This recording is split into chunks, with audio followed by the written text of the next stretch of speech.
मकरन्दचन्द्रवदनं भवतं सदैवं रूपोऽवतायै मदनेव नित्यम्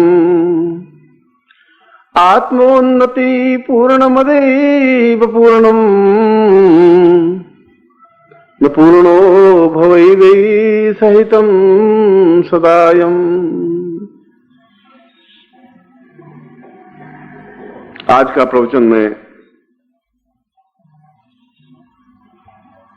महाविद्योपनिषद के इस श्लोक से प्रारंभ कर रहा हूं। मैं श्लोक से पहले 3-4 बातें। एक तो श्रीवास्तव ने कहा कि ये कल्प वृक्ष है और कल्प वृक्ष में जो भी आप इच्छा करते हैं वो पूरी होती है। साइंस नित्य बढ़ती रहती है, उन्नति करती रहती है, सुख सुविधाओं की वृद्धि होती रहती है। मैं 3 साल पहले अमेरिका गया था, 4 साल पहले, तो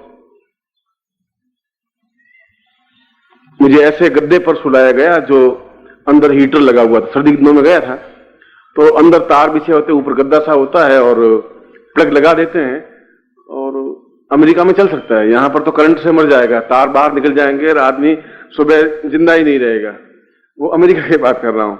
तो सोया तो सर्दी लगी नहीं। मैंने कहा ये क्या स्थिति है?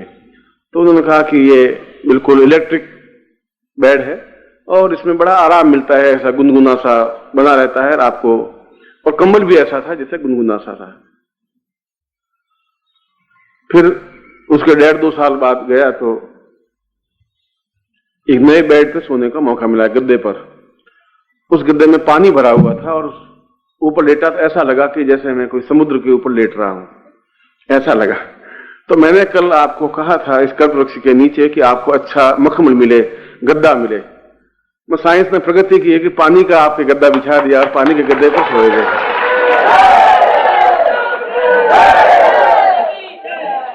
वह तो कल्प वृक्ष है। आपने सोचा कि गुरुजी अगर उस गद्दे पर सो के आए पानी से भरे हुए गद्दे पर, तो हम सीधे पानी पे लेटे, तो अब वो तो कल्प वृक्ष जैसा आप सोचते रहेंगे वैसा होता रहेगा। इसलिए भली बात सोचें और ऐसा बात ही सोचें कि अच्छा पड़ोसी की सारी एक आंख खत्म हो जाए, क्योंकि कल्प वृक्ष तो है ही। इसलिए थोड़ा सा। दूसरी बात, श्रीवास्तव की व्यथा भी अपनी जगह सही थी। मैंने जिंदगी में मर्यादा अनुशासन को तो महत्व दिया ही है, अपने जीवन में भी और परिवार में भी और गृहस्थ शिष्यों में भी। यहां पर मैं आप लोगों को अमर्यादित देख रहा हूं। आप मुझसे मिले नहीं मिले, शिष्य रहे नहीं रहे, वो आपकी इच्छा की बात है, मगर मैं अपने गुरुत्व पद से नीचे नहीं गिरूंगा। जो कुछ बात होगी कहनी पड़ेगी, क्योंकि आप पर निगाह केवल आपकी नहीं है, आपके आसपास के लोगों की भी है। और यहाँ 6 नवरात्रियां और चल रही हैं जो अलग अलग धर्मों, अलग अलग संप्रदायों से संबंधित है। वे लोग भी आकर के आप लोगों को, मुझको देखते हैं कि इनके साधना स्थल पर क्या चिंतन है, कैसा विचार है। पत्रकार भी आते हैं और जब मेरे आने के बाद भी आप आधे किलोमीटर डोलते हुए आते रहते हैं तो मुझे ऐसा लगता है कि जैसे आप मजबूरी में यहां बैठे हुए हैं। मर्यादा जैसी कोई बात मुझे नजर आई नहीं।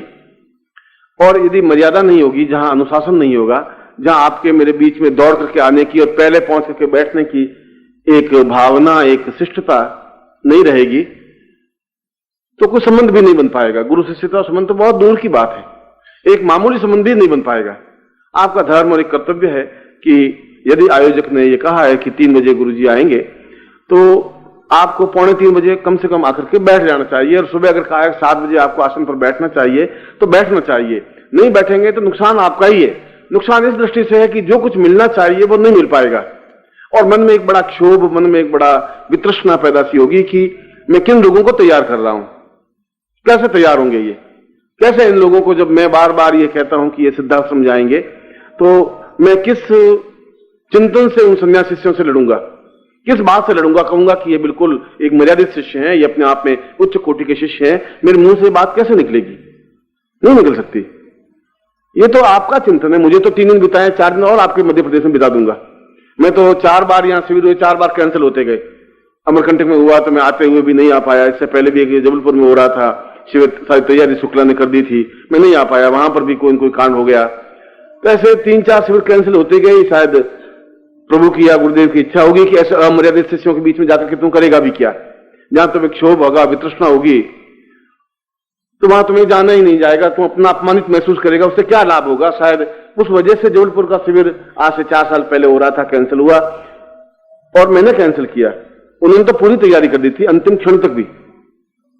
अमरकंटक में भी बिल्कुल तैयारी थी मेरे आने की, टिकट लिया हुआ था, फिर भी मैंने ही आने के लिए कैंसिल किया। इसके अलावा एक और शिविर था, तब भी कैंसिल किया। इस बार तो अंतिम क्षण तक भी ऐसा ही रहा कि शायद जाएं नहीं जाएं, बड़ा ऐसा घुमन कभी रहती नहीं है। मैं आपको दोष भी नहीं देता हूं, ये तो आपके अंदर की एक भावना है। आप किस प्रकार से अपने जीवन को अनुशासित करें, जिस ढंग से अपने जीवन को व्यतीत करना चाहें आप कर सकते हैं, मगर मेरे होठों पर बहुत अच्छा एक चिंतन लेके जाऊं तो ज्यादा अच्छा रहेगा। और भी कई प्रांतों में गया हूं, मध्य प्रदेश बहुत ज्यादा समर्थ प्रदेश है, इस प्रदेश से मेरा एक संबंध है, आत्मीयता भी है। यहां पर मैं बहुत घूमा हूं, जबलपुर के किनारों पर, जबलपुर के इस नदी के किनारे पर, नर्मदा के किनारे पर मैं संन्यासी में बहुत रहा हूं। और आप लोगों में मैंने मर्यादा देखी है, इसलिए उसका क्षोभ होना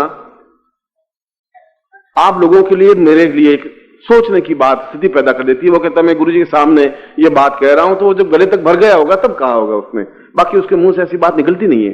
वो आपकी तरफ ही 98% आपके फेवर में रहता है, मेरे फेवर में तो 1-8% ही रहता है।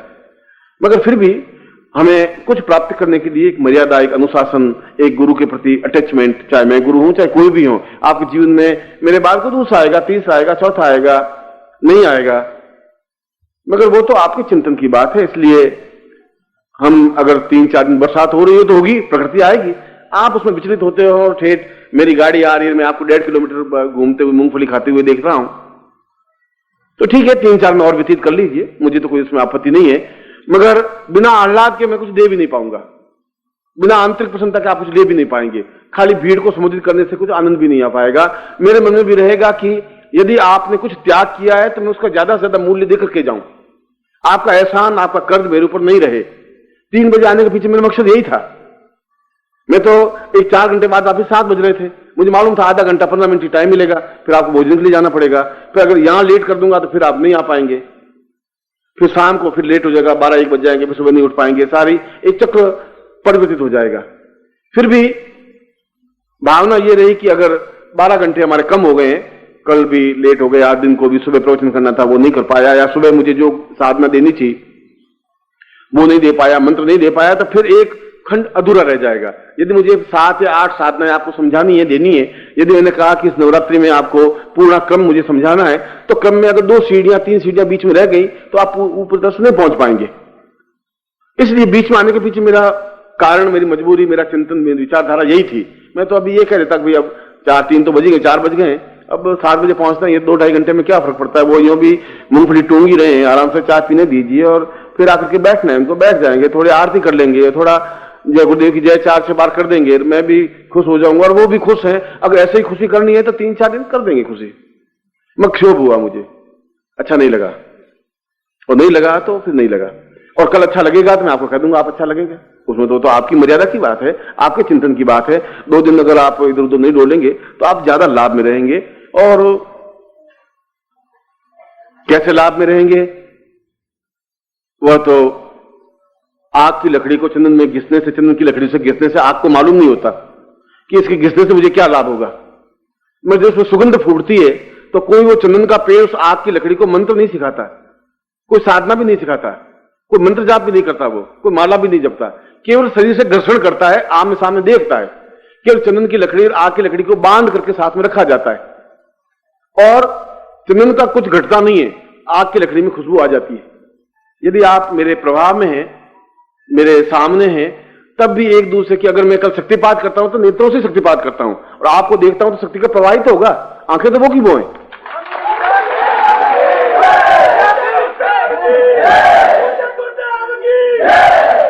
मैं शक्तिपात आप पे करना चाहता हूं, आप शक्तिपात मूंगफली के दाने पे करना चाहते हैं।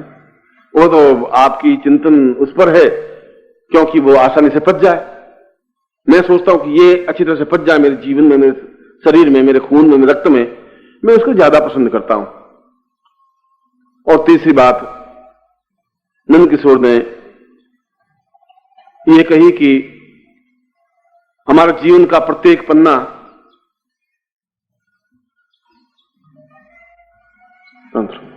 हमारे जीवन का प्रत्येक पन्ना कुछ न कुछ लिखा होना चाहिए। यदि खाली कोरा पन्ना है और कोरा पन्ना नहीं है, वो रूटीन लाइफ है, तब जीवन का कोई आनंद नहीं है, आनंद नहीं है। उसमें चैलेंज होगा ही। अगर बरसात होगी तो होगी, आप क्यों है सर हिमालय में बरसात नहीं होगी क्या? जंगल में कहां से आप लाओगे टेंट वेंट? क्यों आप चिंता करते हैं? क्या हो जाएगा? मरेंगे आप नहीं और बिछुड़ेंगे आप नहीं और बीमार आप पड़ेंगे नहीं। बेकार आप चिंता कर रहे हैं, बेकार हौच पौच हो रहे हैं, बूंदी आ रही है और आप तकलीफ आ रहे हैं। आप बरसात में खड़े रहें और मुझे मजबूर कर दें कि मैं बरसात में खड़ा होकर आपको प्रवचन दूं, आनंद तो उस बात का है, रस तो उस बात का है।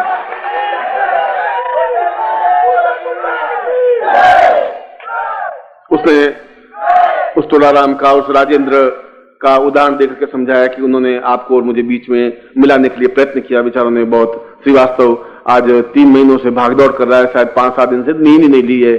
इन सभी साधकों ने, ये जो जितने बैठे हैं, इन्होंने अथक परिश्रम किया है। मैं इस परिश्रम को समझ रहा हूं, मगर उसके बावजूद भी अगर प्रकृति है तो आप बहुत अधिक विचलित हो जाते हैं इस प्रकृति के माध्यम से। प्रकृति को मैं साधना में सिखाता ये प्रकृति हमारे अनुकूल रहेगी रहेगी। बरसात होगी तो अपनी जगह होगी, हम क्यों उसको रोकेंगे? आंधी आएगी तो अपनी जगह आएंगी, तूफान आएगा तो अपनी जगह। तुम्हारे शरीर के अंदर बहुत तूफान मचा हुआ है, उसको आप शांत करने की कोशिश नहीं करें। बाहर के तूफान को, बाहर की बरसात से आप घबरा रहे हैं, विचलित हो रहे हैं, ऐसा विचलित होने की जरूरत नहीं। और मैं फिर कल्प वृक्ष के नीचे कल जैसा कहा कि बरसात हो, घबराएंगे नहीं, हम खड़े रहेंगे तो बरसात होने लग गई। तो चलो अब ऐसा नहीं कहेंगे कि भाई बरसात हो और हम घबराएंगे नहीं, कल्प वृक्ष के नीचे हर एक बात सीधी सीधी बोलेंगे, मगर फिर भी आप एक आनंद के साथ, प्रत्येक क्षण के साथ मेरे साथ मिलिए, मेरे सामने आइए, मुझसे बातचीत करिए और मैं आपसे सबसे मिलके जाऊंगा। आप यहां सब शिविर छोड़ के वहां आके खड़े हो जाते हैं, बाहर भीड़ लगे, शिविर में है 20 लोग, वहां 200 लोग। मैं मिलूंगा आपसे, जब मैंने कहा आपसे मिलूंगा तो मैंने टाइम दिया है आपको, हो जाएगा। इतने आप बीच में डिस्टर्ब नहीं हो, विचलित नहीं हो। ये सब शिविर खत्म करके वहां भाग के आने में भी कोई आनंद नहीं है, उचित नहीं है। मुझे बड़ा बहुत बहुत सा लग रहा है। और दूसरी बात उसने ये कही कि जीवन का एक आकर्षण, मोहन, ये जीवन में जब तक नहीं होगा, जब तक इस जीवन में रस नहीं आ सकता। और मैं भी इस बात को स्वीकार करता हूं कि अगर जीवन में रस नहीं है तो फिर जीवन का कोई अर्थ नहीं है। जीवन का तात्पर्य है कि जीवन एक रस से भरा हुआ, आनंद से, प्रेम, आनंद, पत्नी के प्रति अटैचमेंट, अपने परिवार के प्रति अटैचमेंट, पुत्र के प्रति अटैचमेंट, अपने समाज के प्रति अटैचमेंट, ईश्वर के प्रति और गुरु के प्रति और आम लोगों के बीच में और कहीं पर भी हमारा व्यक्तित्व ऐसा हो कि जहां भी जाएं उस ढंग से अपने आप को ढाल दें। गजल गाने में, गजल सुनने में कोई दोष नहीं है, कोई दुख नहीं है, मगर हम ढाल नहीं पाते अपने आप को। प्रवचन करने में कोई तकलीफ नहीं है, हम अपने आप को कन्वर्ट नहीं कर पा रहे हैं। और जब अपने आप को बदलने की क्रिया आप में इसलिए नहीं है कि आपके पास वह विद्या नहीं है, वह ज्ञान नहीं है जिसकी वजह से आपका पूरा जीवन का एक एक क्षण, एक एक कण अपने आप में आनंदमग्न हो। कल मैंने आपको लक्ष्मी का एक प्रयोग समझाया कि इस लक्ष्मी के प्रयोग के माध्यम से हम जीवन में वह सुविधाएं प्राप्त कर सकते हैं। मैं भी समझता हूं कि सुविधाएं प्राप्त कर सकते हैं, और यदि ऐसा प्रयोग करते हैं तो ऐसा होता ही है।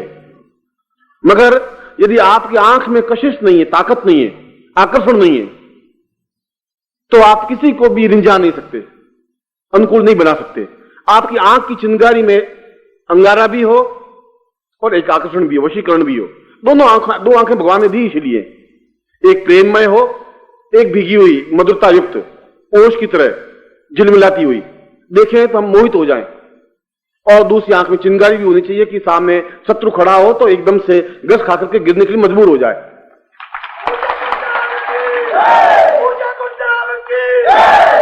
और कन्वर्सन का मतलब यही है कि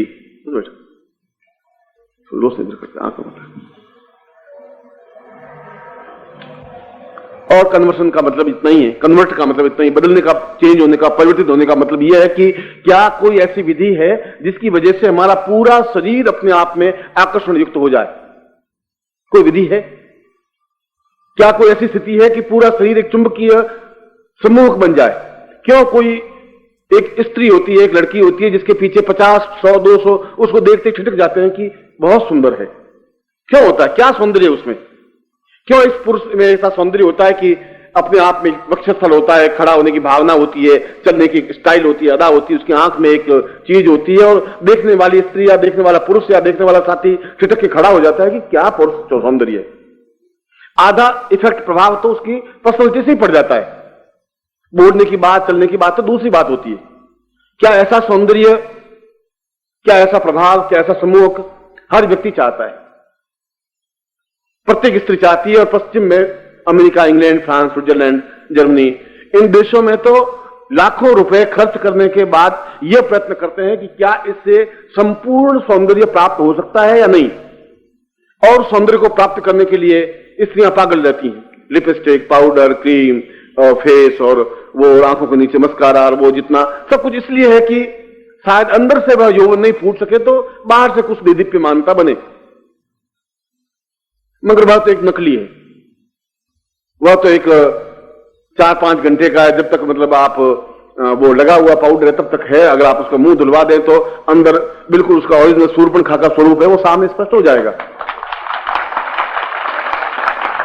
इसलिए हमारे शास्त्रों में कहा है कि लड़की से शादी करने के लिए वो सज के चाय लावे, तब आप उसको मत देखिए। सुबह 6 बजे एकदम से घर में पहुंच जाइए, जब उठे तो मालूम पड़ जाएगा असली स्वरूप उसका क्या है, तो मालूम पड़ेगा। और पुरुष में भी ऐसा ही है। आप पुरुषों को आप देखिए, डोलते हुए, आंखें धसी हुई, चश्मा चढ़ा हुआ, क्या हाल चाल है, ठीक है, अरे तुम ठीक हो, हाँ बहुत ठीक, बहुत ताकत है, तुम सामने तो आजा। अरे सारा फूंक दें तो 40 फुट तक ऊपर गिरता है, और बहुत ताकत है, हम आ जाएंगे। सौंदर्य था 50 साल 60 साल पहले हमने देखा है। गढ़वाल का सौंदर्य, कश्मीर का सौंदर्य, भारतवर्ष का सौंदर्य, मध्य प्रदेश का सौंदर्य, छत्तीसगढ़ सौंदर्य हमने देखा है। ग्रामीण सौंदर्य देखा है, और शहरी सौंदर्य भी देखा है, पुरुषोचित सौंदर्य भी देखा है, देवताओं के सौंदर्य भी देखे, अप्सराओं के सौंदर्य भी देखे। क्या देवताओं के सौंदर्य पुरुष में प्राप्त हो सकता है? वह अगर नहीं है तो घर की पत्नी नहीं रींझ सकती, घर का बेटा रींझ नहीं सकता, और लक्ष्मी रींझना और सरस्वती रींझना तो बहुत आगे की बात, नहीं संभव करता। पत्नी भी कहती है कि आप क्या ऐसे मरे मरे से रहते हैं, बाद मुझे शर्म आती है। पति कहते हुए मुझे, पत्नी कह भी नहीं सकता कि मैं आपकी पत्नी हूं। अरे थोड़ा मर्दानगी रखिए, देखो किशन लाल कैसा मर्द है। और आप सोचते सारा किशन लाल का नाम ले रही है, सारा मैं क्या करूं कुछ। और वो थोड़ा विटामिन बी कॉम्प्लेक्स और ज्यादा खा लेता है, शायद इससे कुछ हो जाए, उससे कुछ होता नहीं है।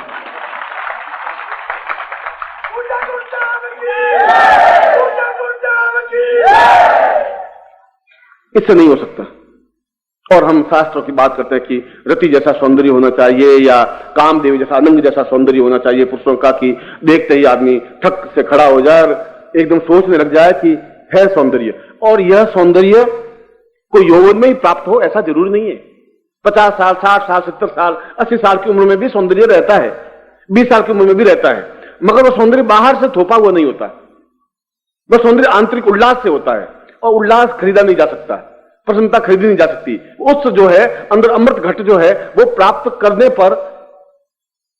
और जब रावण बहुत युद्ध करने लगा तो विभीषण ने कहा कि आप रावण को नहीं मार सकते, तब तक नहीं मार सकते जब तक इसके अंदर एक अमृत घट है, अंदर का कलश है, छलकता रहता है।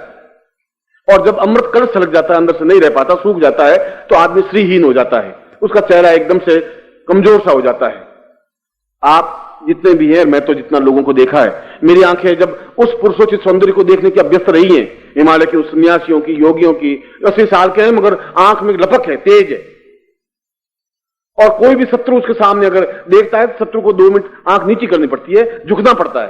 चाहे आपका ऑफिसर हो, चाहे आपका परिवार का कोई सदस्य हो, चाहे आप खुद हो, एक गर्व होता है कि मैं कुछ हूं, मैं जाता हूं तो एक प्रभाव पैदा हो जाता है। 500 लोग खड़े हैं तो लोगों की दृष्टि मेरे ऊपर टिक जाती है। वैसा नहीं है तो जीवन बेकार है, फिर रस प्राप्त नहीं हो सकता। नंद किशोर के कहने से भी वो रस नहीं प्राप्त हो पाएगा, संभव नहीं है। उस रस को प्राप्त करने के लिए कोई साधना होगी। इसलिए हमारे शास्त्रों में उस प्रकार के सौंदर्य के लिए कोई आयुर्वेदिक औषधि या मंत्र, दूसरे कोई चीजें नहीं बताई। उन्होंने कहा ऐसी विधियां हैं, ऐसी तरकीबें हैं, ऐसी स्थितियां हैं, और इसीलिए उसको काम के नाम से संबोधित किया गया है।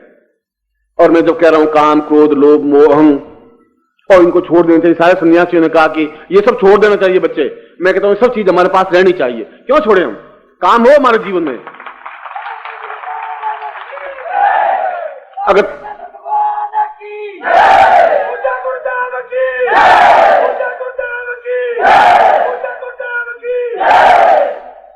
अगर तुम्हारे शरीर में काम भावना होगी नहीं तो बस ये पीढ़ी यहां खत्म है, फिर उस आगे पीढ़ी बढ़ेगी नहीं।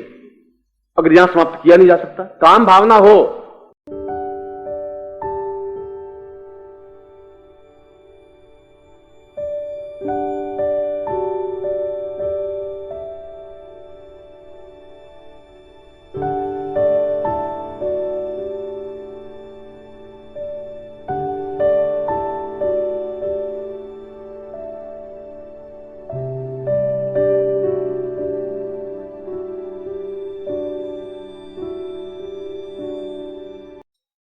ओम परम तत्वाय नारायणाय गुरुभ्यो नमः।